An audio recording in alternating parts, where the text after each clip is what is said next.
Question 71 में देखेंगे, कह रहा है कि √5 एक है, परिमेय संख्या है, अपरिमेय संख्या है, पूर्णांक है और इनमें से कोई नहीं। तो √5 जो है कैसा संख्या है? तो यहाँ पे देखेंगे ये जो 5 है एक अभाज्य संख्या है। क्या है? अभाज्य संख्या। अगर रूट के अंदर में कोई अभाज्य संख्या हो तो वह कैसा संख्या कहलाता है? अपरिमेय संख्या। जैसे मान लिया जाए आपका 2, यह कैसा संख्या है? अभाज्य संख्या। 3 अभाज्य संख्या।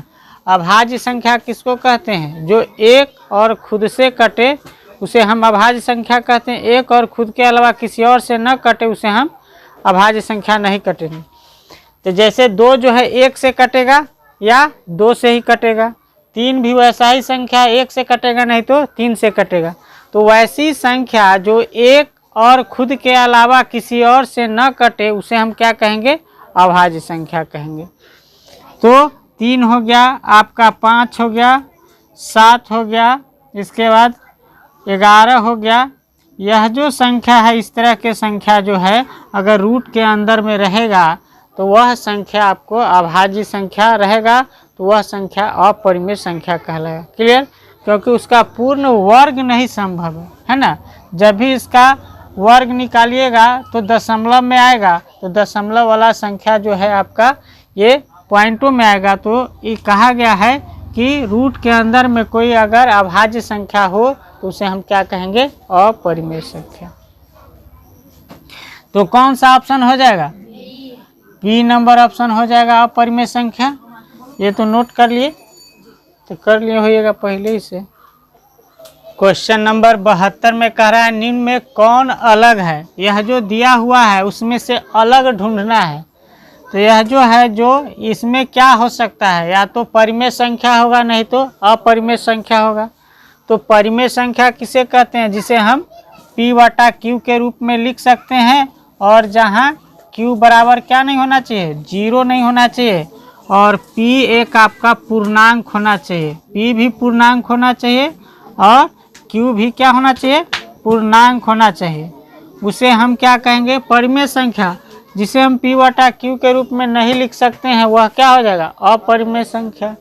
तो देखिए पहला ऑप्शन ए जो है 3/5 जो है आपका, 3/5 जो है आपका, इसे हम P/Q के रूप में व्यक्त कर सकते हैं। और Q बराबर यहाँ 5 है, 0 नहीं है, और 3 भी पूर्णांक है और 5 भी पूर्णांक है। कहने का मतलब P भी पूर्णांक है और Q भी आपका क्या है? पूर्णांक है। तो यह एक कैसा संख्या है? परिमेय संख्या। नेक्स्ट बी में देखेंगे, यह रूट आप हटाइएगा बी ऑप्शन का, तो 4 चौका क्या होता है? 16 और 2 दूनी 4, तो इसका रूट हट गया, तो यह 4/2 प्राप्त हुआ। तो यह भी तो एक P/Q के रूप में इसको लिख सकते हैं ना। और यहाँ भी जो है Q बराबर 0 नहीं है, क्या है? 2 है, और 4 भी पूर्णांक है और 2 भी पूर्णांक है। तो यह भी एक कैसा संख्या है? परिमेय संख्या है। तो 2 चीज तो मिल गया, 2 ऑप्शन तो आपका परिमेय संख्या है। तो इसका आंसर कौन सा होगा? अपरिमेय संख्या जो होगा वही ना होगा, हट के तो वही होगा। सी में चेक करेंगे तो सी में देखिए कह रहा है √2, अब बट्टा में क्या है? 5। तो √2 का जो वैल्यू आप निकालेंगे तो यह तो कैसा संख्या है? एक रूट के अंदर में 2 आपका दिया हुआ है, तो यह कैसा संख्या है? अभाज्य संख्या। कैसा संख्या है? अभाज्य संख्या। और अभाज्य संख्या में अगर 2 अभाज्य संख्या है और रूट के अंदर में है तो यह खुद अपने क्या हो गया? अपरिमेय संख्या। रूट के अंदर में अगर कोई अभाज्य संख्या होता है तो क्या हो जाता है? अपरिमेय संख्या। और अपरिमेय संख्या में यह 5 क्या है? यह परिमेय संख्या। यहाँ √2 जो है अपरिमेय संख्या है, और अपरिमेय संख्या में यह 5 एक परिमेय संख्या है, तो भाग देंगे तो क्या आ जाएगा? अपरिमेय संख्या। तो ऑप्शन नंबर सी ही आपका हो जाएगा, क्योंकि ए और बी कैसा था? परिमेय संख्या। तो अब डी भी चेक कर लीजिए, 25 है, तो 25 में 5 से गुना करेंगे, 50 25, तो 5 बाहर आ जाएगा, और 9 तो पहले से ही बाहर ऑलरेडी है ही।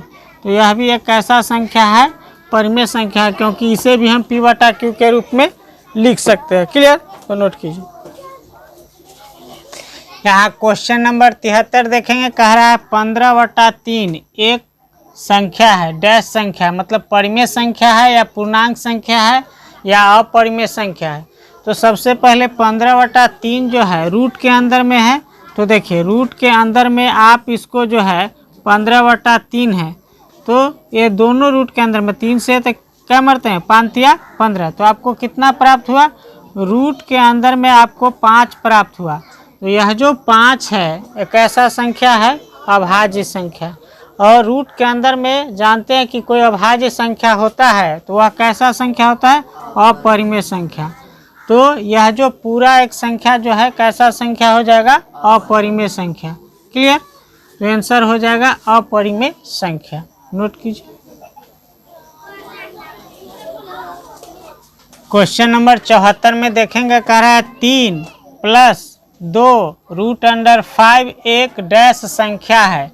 तो सबसे पहले यहाँ पे देखिए 3 + 2 और √5, यहाँ पे 5 जो है रूट के अंदर में है, तो यह कैसा संख्या, अभाज्य संख्या। तो यह जो संख्या है आपका अभाज्य संख्या, तो यह पूरा का पूरा क्या हुआ, अपरिमेय संख्या। और अपरिमेय संख्या में यह दो क्या है, परिमेय संख्या, तो गुना हुआ।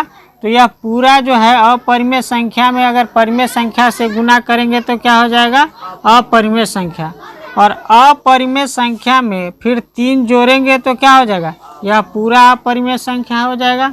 क्योंकि अपरिमेय संख्या में कोई भी परिमेय संख्या जोड़ेंगे, घटाएंगे, गुना करेंगे, भाग करेंगे तो वह सब क्या हो जाता है, अपरिमेय संख्या। तो ऑप्शन नंबर क्या हो जाएगा, ए।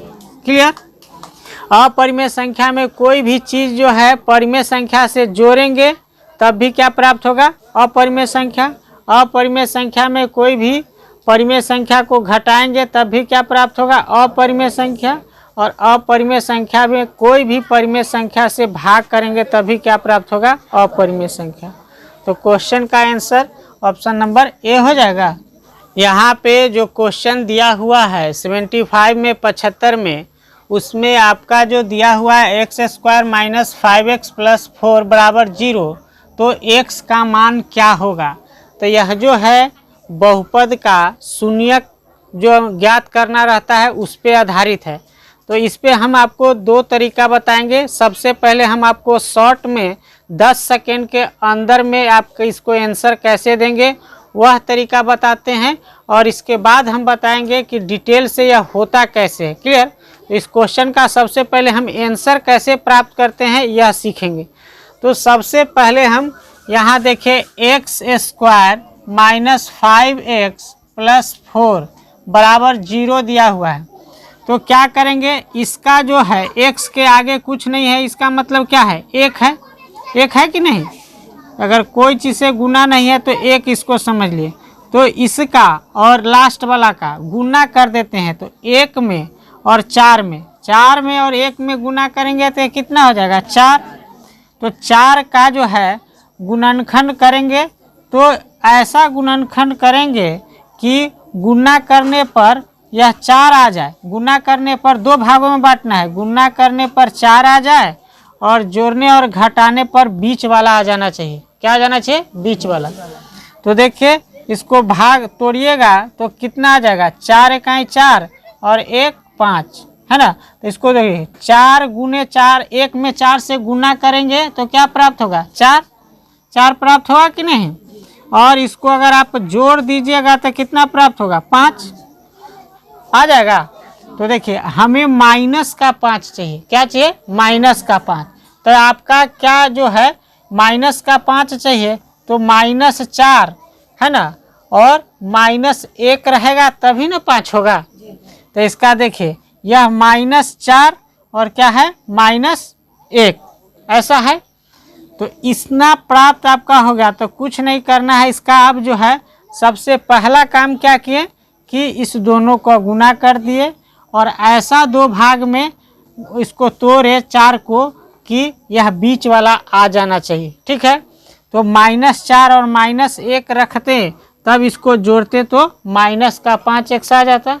हुआ दूसरा स्टेप। अब क्या करना है कि इसका साइन जो है चेंज कर दीजिए, प्लस कर दिए, हो गया। अब क्या करना है, एक्स स्क्वायर का जो ये गुणांक है ना, ये उससे क्या कर देना है, भाग दे देना है। तो एक्स स्क्वायर का गुणांक कितना है, 1, तो इससे 1 से भाग दे दीजिए। तो 1 से भाग देंगे तो उतना ही ना रह जाएगा, यह 4 रह जाएगा और यह 1 रह जाएगा। तो 1 जो है x का वैल्यू आपका कितना प्राप्त होगा, 4, और 1 जो है x का वैल्यू कितना प्राप्त होगा, 1। क्लियर। तो यह आपसे यहाँ पे x का मान कितना आया, 4, और x का मान 1 आया। तो यह जो है 4 जो है आपका कैसा संख्या है, परिमेय संख्या है कि नहीं है, और 1 भी कैसा संख्या है, परिमेय संख्या है, क्योंकि 4 के नीचे कुछ नहीं है तो क्या होगा, 1, और 1 के नीचे कुछ नहीं है तो क्या होगा, 1। तो यह दोनों मान, आंसर इसमें क्या होता है, दोनों होता है, आंसर दोनों होता है। तो इस तरह से हम शॉर्ट में सबसे पहले आंसर हम देना सीख गए। तो यह कैसा संख्या हो जाएगा, परिमेय संख्या हो जाएगा कि नहीं। तो भिन्न संख्या जो है वह भी एक कैसा है, परिमेय संख्या।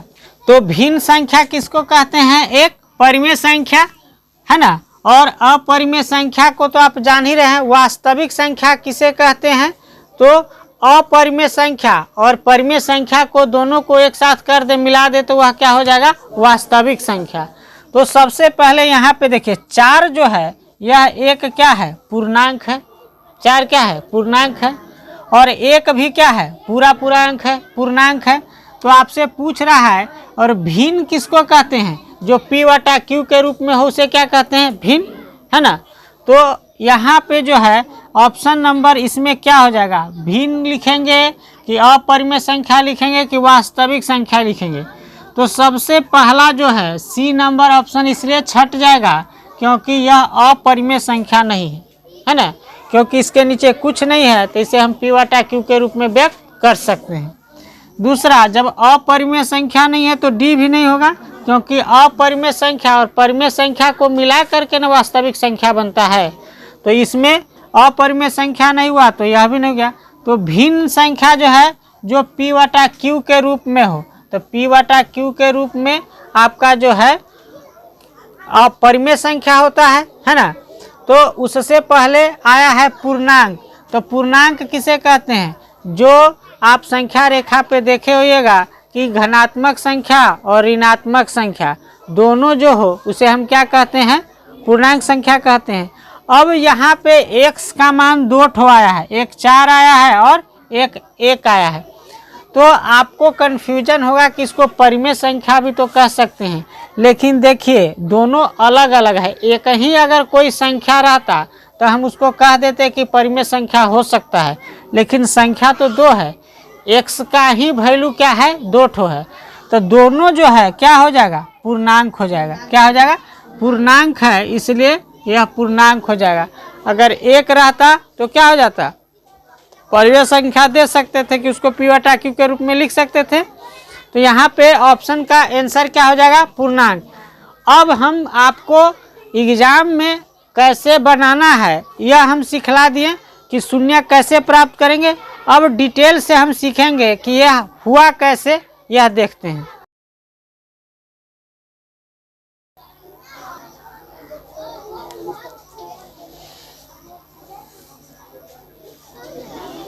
यहाँ पे हम दूसरा समीकरण ले रहे हैं, 2x स्क्वायर माइनस जो है 9x और प्लस 10 बराबर 0। इसको देखते हैं कैसे करते हैं। तो यहाँ पे देखेंगे क्या करते हैं। सबसे पहला स्टेप जो है आपका x स्क्वायर और फर्स्ट वाला और लास्ट वाला को क्या कर देते हैं, गुना करते हैं। तो 2 में 10 से गुना करेंगे तो कितना प्राप्त होगा, 20। अब इस 20 को हम गुणनखंड करेंगे, 20 को क्या करेंगे, गुणनखंड।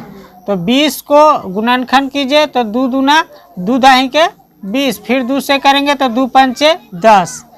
तो यहाँ पे आपको जो है इस गुणनखंड को 2 भागों में बांटना रहता है। यहाँ पे 4 और 5 आया ना, तो 5 को हम पहले लिखेंगे और 4 को बाद में लिखेंगे। और यह जो माइनस में करेंगे तब जो है यह संख्या, अगर यह माइनस में रहेगा तो यहाँ पे 5 और 4 माइनस में जोड़ेंगे तो -9 आ जाएगा, और 5 को और 4 को माइनस में अगर गुना करेंगे तो आपका जो है प्लस का क्या आ जाएगा 20 आ जाएगा ना। अब इसको लिखिए, स्टार्टिंग वाला को जैसे वैसे लिख देते हैं तो 2x² और यहाँ पे लिख देंगे 10। अब यहाँ पे -5x और -4x और प्लस का 10 हो जाएगा बराबर 0। अब इसमें कॉमन आप लीजिएगा इस जोड़े में से, तो देखिए यहाँ पे हम अगर कॉमन लेते हैं तो एक x कॉमन लेंगे तो यहाँ पे क्या बच जाएगा 2 और x फिर माइनस, और यहाँ पे क्या बच जाएगा x तो कॉमन आ गया तो बच जाएगा 5। क्लियर। अब यहाँ पे कॉमन लेंगे तो 2x कॉमन लेंगे, -2x कॉमन लेंगे तो कोष्ठ में क्या बच जाएगा 2, सॉरी x नहीं कॉमन लेंगे, केवल लेंगे 2, काहे कि इसके पास x नहीं है तो यहाँ बच जाएगा 2x। अब देखिए यहाँ माइनस है तो यहाँ पे कौन सा साइन रखेंगे, तो देखिए यहाँ पे जो रखे हैं वही आएगा, तो माइनस कितना बच जाएगा, इसमें से 2 कॉमन लिए तो 5 दूना 10। अब देखिए -2 से अगर -5 में गुना करेंगे तो प्लस का 10 आ जाएगा, तो ये प्राप्त हो जाएगा। और यहाँ पे -2 है और -2 है तो +2 है, तो प्लस माइनस गुना करेंगे तो माइनस का 4x हो जाएगा। अब इसमें से आपको कॉमन ले आ गया, तो अब इसको और इसको एक ग्रुप बना लीजिए और इसको एक अलग ग्रुप बना लीजिए, तो x - 2 ये एक अलग ग्रुप हो गया। और ये जो है आपका यहाँ पे कितना हो जाएगा 2x - 5 ये हो गया। अब इसको 2 भाग में बांट दीजिए, या 2x माइनस जो है एक x, यहाँ पे देखेंगे x -2 बराबर इसके बराबर भी 0 कर दीजिए, और 2x - 5 इसके बराबर भी क्या कर दीजिए 0। अब देखिएगा, अब इस समीकरण को हल करना है, x का वैल्यू हमें प्राप्त करना है, तो x बराबर यह -2 है तो बराबर के उस साइड जाएगा तो प्लस का 2 हो जाएगा।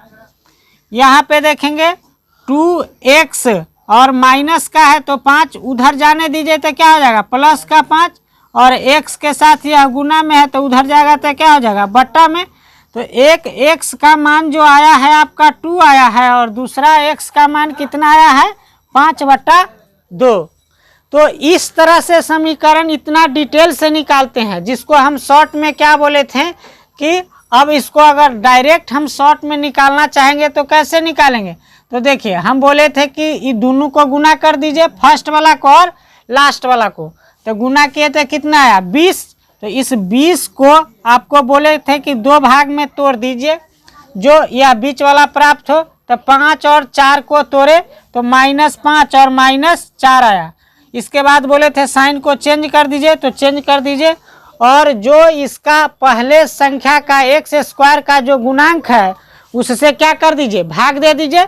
तो यहाँ पे 5 में 2 से भाग दीजिए, यहाँ पे 5 से 2 भाग दिए तो 2 दूना 4, तो एक यहाँ पे आपको देखिए 5/2 आया आंसर, और एक कौन आया 2 आया ना, तो वही ना आया है, एगो x का वैल्यू 2 आया है, एगो x का वैल्यू 5/2 आया है ना। तो ये आपका ट्रिक था एग्जाम में टिकने के लिए, यह जो ट्रिक था आपको एग्जाम में बनाने के लिए, लेकिन होता कैसे है सो यहाँ पे देख लिए। तो ट्रिक आपको एग्जाम में काम आएगा, और कैसे कॉन्सेप्ट है वह भी देख लिए, सुनिए कैसे प्राप्त करते हैं, ठीक है नोट कीजिए। क्वेश्चन नंबर 76 में देखेंगे निम्नलिखित में कौन अभाज्य संख्या है। तो अभाज्य संख्या है उसको चुनना है, तो सबसे पहले अभाज्य संख्या किसको कहते हैं यह जान लेंगे। अभाज्य संख्या किसे कहते हैं, तो जो संख्या एक से कटे और खुद से कटे उसे क्या कहते हैं अभाज्य संख्या।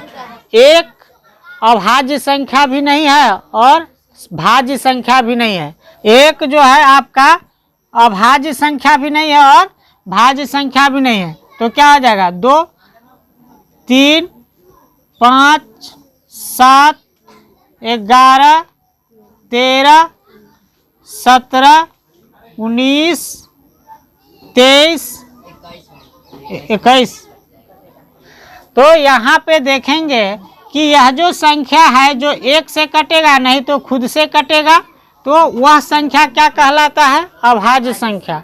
तो अभाज्य संख्या यहाँ चेक करेंगे तो 15 जो है, देखिए एक के अलावा भी जो है 15 के अलावा भी किसी और संख्या से कटेगा। 3 पचे 15, तो 3 से भी कटेगा और 5 से भी कटेगा, तो यह संख्या तो अभाज्य होगा नहीं। 12 भी 2 से भी कटेगा, 6 से भी कटेगा, 3 से भी कटेगा, है ना, 4 से भी कटेगा, तो यह भी अभाज्य संख्या नहीं है। 75 जो है 5 से कटेगा, है ना, और 25 से भी कटेगा, तो यह भी संख्या अभाज्य नहीं है। 23 एक ऐसा संख्या है जो या तो 1 से कटेगा और नहीं तो खुद अपने आप से कटेगा, तो यही आपका ऑप्शन डी हो जाएगा आपका आंसर। जो अभाज्य संख्या कौन है? 23। तो नोट कीजिए, यहाँ कह रहा है कि 77 में देखेंगे, कह रहा है दो संख्याओं का मसा 25 और लसा जो दिया हुआ है 50, मतलब एलसीएम 25 और एचसीएफ जो है 50 दिया हुआ है, तो संख्याओं का गुणनफल होगा। तो एक आपको सूत्र बताए थे कि दो संख्याओं का गुणनफल, दो संख्याओं का गुणनफल, दो संख्याओं का गुणनफल बराबर क्या होता है? लस गुणे मस, मतलब लघुत्तम समापवर्तक गुणे महत्तम समापवर्तक। महत्तम समापवर्तक इसको कह सकते हैं एलसीएम गुणे एचसीएफ। क्लियर?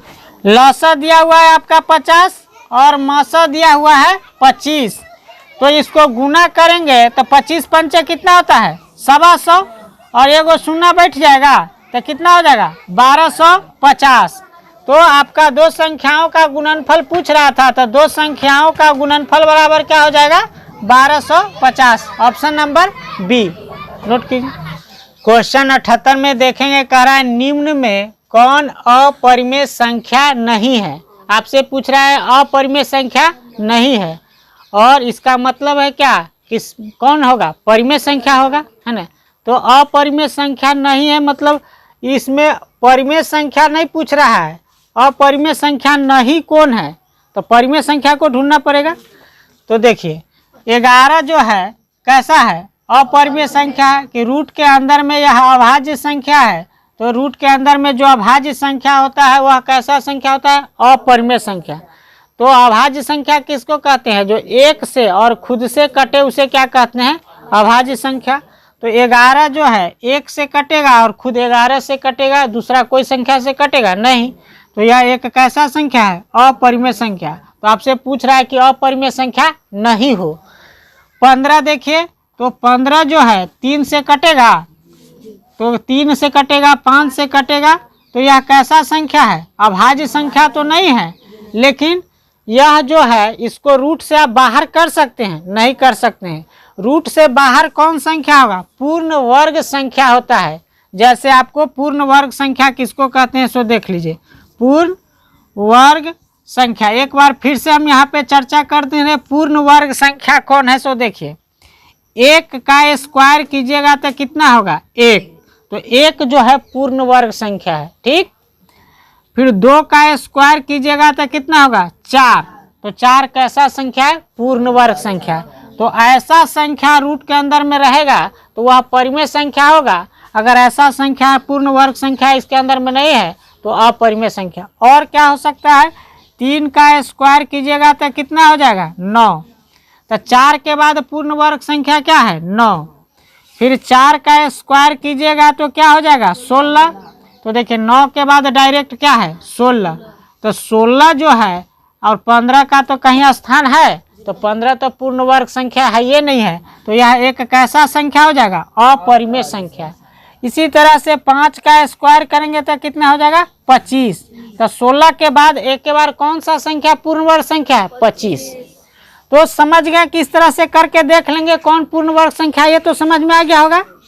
इसी प्रकार से अगर आपसे पूछ दे कि पूर्ण घन संख्या कौन है? पूर्ण घन संख्या, पूर्ण घन संख्या जो है अगर वह भी अगर रूट के अंदर में रहेगा पूर्ण घन संख्या अगर रूट के अंदर में रहेगा तो वह भी एक कैसा संख्या होगा, परिमेय संख्या। और पूर्ण घन संख्या नहीं है तो वह कैसा संख्या होगा, अपरिमेय संख्या। तो कहाँ है ना, तो यहाँ पे देखेंगे, देखिए एक का क्यू करना है, मतलब 3 बार गुना करेंगे तो 1 गुने 1 गुने 1 करेंगे तो क्या होगा, 1। तो यहाँ पे 1 जो है पूर्ण वर्ग संख्या भी है और पूर्ण घन संख्या भी है, याद रहेगा। दूसरा देखेंगे 2 का क्यू कीजिएगा तो क्या हो जाएगा, 2 दूना 4 और 4 दूना 8। तो अगर 8 रहेगा तो घन संख्या रूट में कैसा रहेगा, तो देखिए रूट तो दिया रहेगा, ठीक है, और इसके बीच ऊपर में यहाँ 3 लिखा रहेगा तो समझ जाएंगे कि उसका घनमूल निकालना है, ठीक है ना। वर्गमूल निकालने के लिए यहाँ पे कुछ नहीं लिखा रहता है, लेकिन यही रूट निकाल या घनमूल निकालना हो तो यहाँ पे क्या लिखा रहेगा, 3। समझ में आ गया। तो उसे हम कहेंगे, जैसे मान लीजिए कि यहाँ पे 8 अगर दिया रहेगा तो ये समझ जाएंगे पूर्ण या घन संख्या है, इसलिए यह कैसा संख्या है, परिमेय संख्या। तो ऐसा 3 ऊपर में दिया रहेगा तब, ठीक है ना। इसका मतलब होता है कि 3, इस बार 3 गो इसमें कोई संख्या रहना चाहिए जोड़ा, तब एक संख्या को हम क्या करते हैं, बाहर करते हैं, क्लियर। तो ये तो समझ गए। फिर आप देखिए 3 का अगर घनमूल निकालिएगा तो 3 तिहाई 9 और 9 3 27 होगा कि नहीं। तो यहाँ पे आपका आ जाएगा 27। क्या बोल रहे थे, क्या कर, अच्छा कोई दिक्कत नहीं, छोड़ो। तो यहाँ पे 3 का क्यू करेंगे तो कितना आएगा, 27। तो यह जो संख्या है पूर्ण घन संख्या, तो इस तरह से आगे भी बढ़ते हुए चले जाइएगा। और यह जो संख्या है जो आपका क्या है, पूर्ण वर्ग संख्या। तो पूर्ण वर्ग संख्या किसको कहते हैं और पूर्ण घन संख्या किसे कहते हैं, पता चल गया।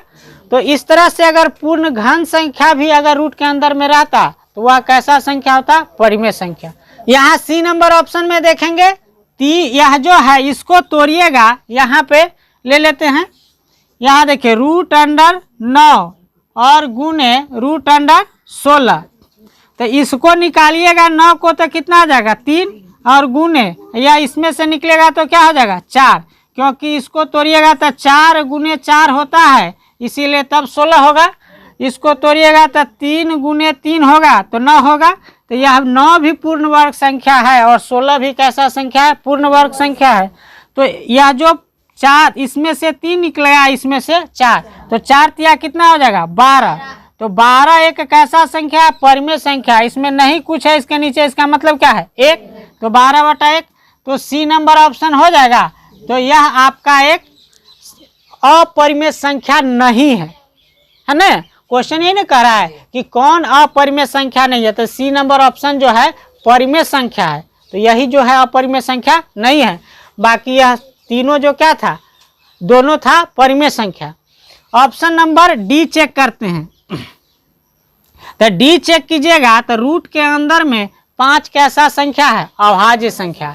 तो अभाज्य संख्या जैसे ही रूट के अंदर में होगा तो वह संख्या कैसा कहलाएगा, अपरिमेय संख्या। तो आंसर सी हो जाएगा, तो नोट कर लीजिए।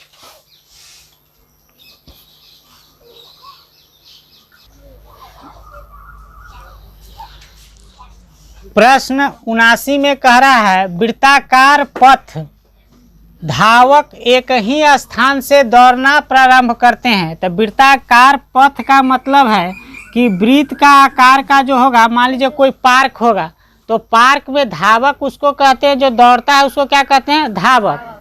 तो कह रहा है कि वृत्ताकार पथ धावक एक ही स्थान से दौड़ना प्रारंभ करते हैं। तो मान लिया जाए कि 2-3 व्यक्ति है, क्लियर, यह 2-3 व्यक्ति है आपका, जो है आपका 2-3 व्यक्ति यहाँ पे है दौड़ने वाला, ठीक है। आपका जो है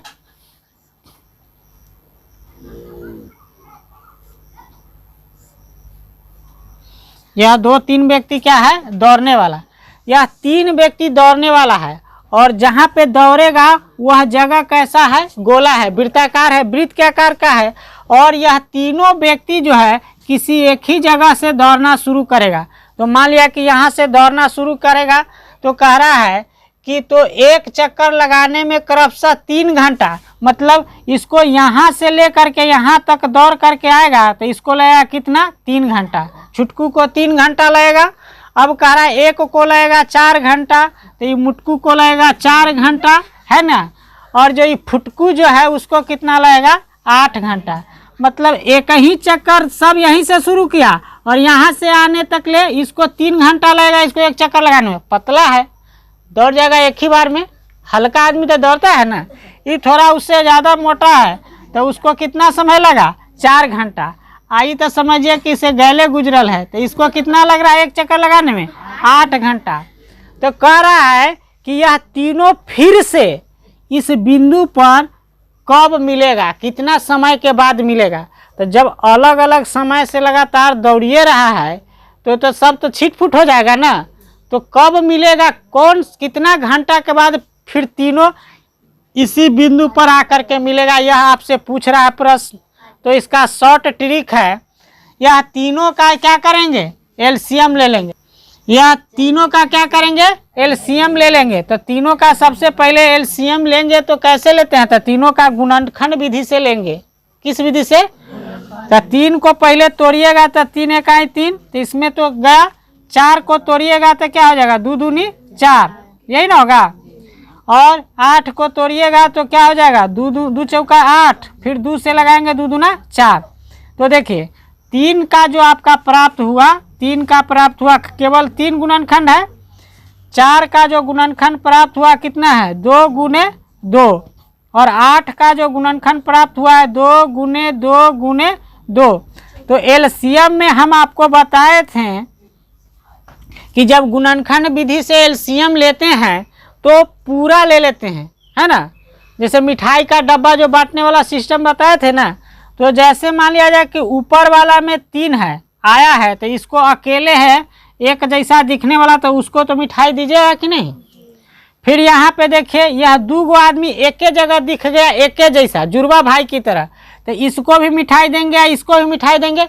एक ही जैसा नहीं दिखता तब तो मिठाई नहीं देते, है ना। अलग जैसे मान लीजिए कि यहाँ पे दिखता है एगो और फिर एगो यहाँ पे दिखता है, तो हम समझ जाते हैं कि वही व्यक्ति जो वहाँ पे दिए थे मिठाई का डब्बा वही व्यक्ति यहाँ पर आकर के बैठ गया है। लेकिन जब एक के जैसा 2 गो व्यक्ति एक जगह बैठा रहेगा तो जुड़वा समझेंगे, तो उसको दोनों को आपको मिठाई देना होगा। तो दोनों को मिठाई दे दिए। अब देखिए कि यहाँ दोनों को मिठाई दिए थे ऊपर में, तो एक जैसा 3 गो व्यक्ति आ गया यहाँ पे, तो समझ जाएंगे अच्छा 2 गो व्यक्ति को तो दिए थे और ई व्यक्ति को नहीं दिए थे, तो एगो व्यक्ति को और दे देंगे। तो इसको गुना कीजिएगा तो 2 दूना 4 और 4 दूना 8, 8 3 24। तो आपका एलसीएम कितना प्राप्त हुआ 24। तो यही समय आपको लगेगा 24 घंटा के बाद जो है छुटकू मुटकू जो है गैल गुजरल आदमी है, फिर इस पॉइंट पे आकर के क्या होगा मिलेगा। तो ऑप्शन नंबर क्या हो जाएगा डी। तो नोट कीजिए यहाँ क्वेश्चन 80 में कह रहा है भाज्य बराबर डैश गुणे भागफल प्लस शेष। तो इसका होता है आपका, ये याद कर लीजिएगा, भाज्य बराबर होता है भाजक, बचपन में आप पढ़े होंगे, भाज्य बराबर भाजक गुणे भागफल और जोड़ शेष। ऐसा शेषफल कहिए या शेष कहिए, ठीक है ना। तो ये होता है। तो आपका यहीं तो ये फॉन्ट यह जो है छूटा हुआ है, तो यह क्या छूटा हुआ है भाजक। तो भाजक क्या है आंसर 1 हो जाएगा ऑप्शन 1 में। तो इसी तरह से इसको नोट कर लीजिए।